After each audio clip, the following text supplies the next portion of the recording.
Now we'll talk about kind of the big picture view, seeing the forest instead of the trees, or maybe the unintended consequences of some statistical methodology. So these are the phenomena that we'll talk about. I don't want to give away the name of the first one just yet. So let's go talk about that one. Let's say you have a bunch of employees. Here we have 30 employees or so. And you give them, each employee, a rating this month. And I'm just generating these randomly.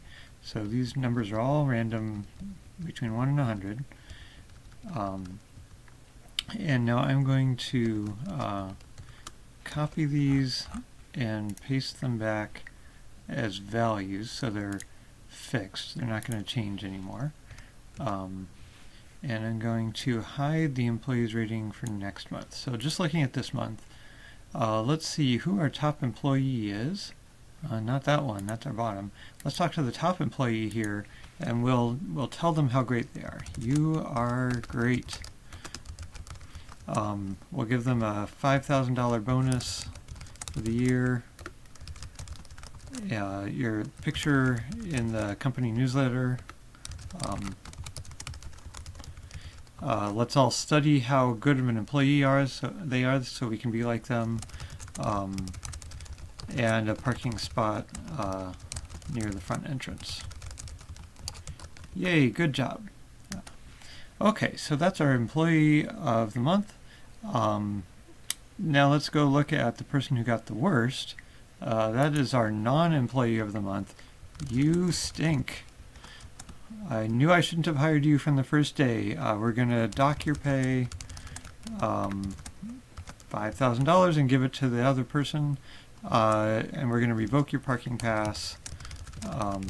And you're on notice for next month. You better do a lot better.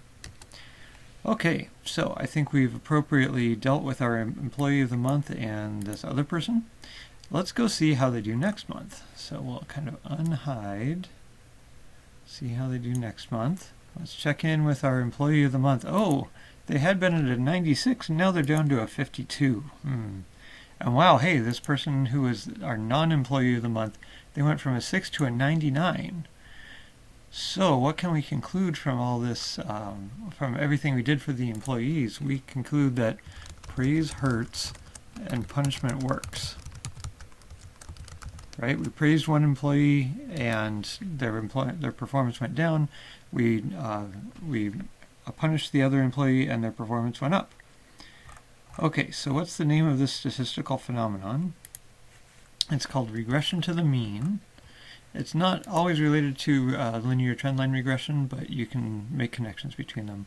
A general way to say it is that a score far above the average tends to give a score closer to the average next time, and a score far below the average also tends to give a score closer to the average next time. So it's kind of silly in terms of employee ratings, we hope, but it's important in other places. Like if you wait till your cold or flu gets really bad and then you take a medicine and you're better the next day, would your cold or flu have just gotten better anyway?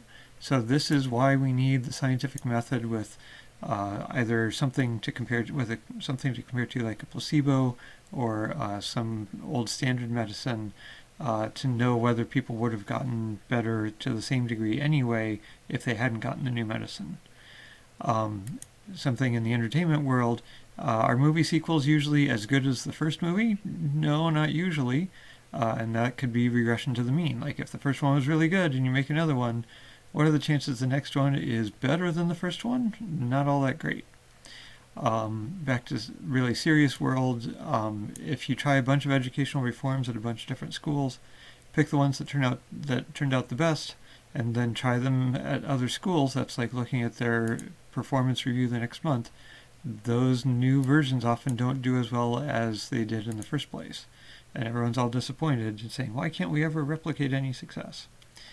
In sports, there's a video game series called Madden Football, etc.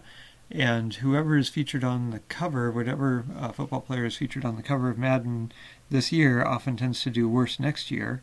Well, that's probably because to get on the cover, you have to do really well this year.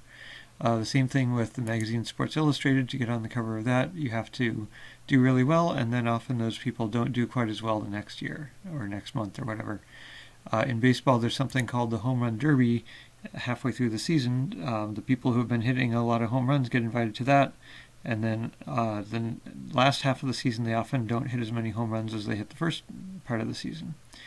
You might have heard of the sophomore slump for music bands. If a band has a big breakout album for their first album, often their next album, which is called their sophomore album, isn't quite as good as the first album.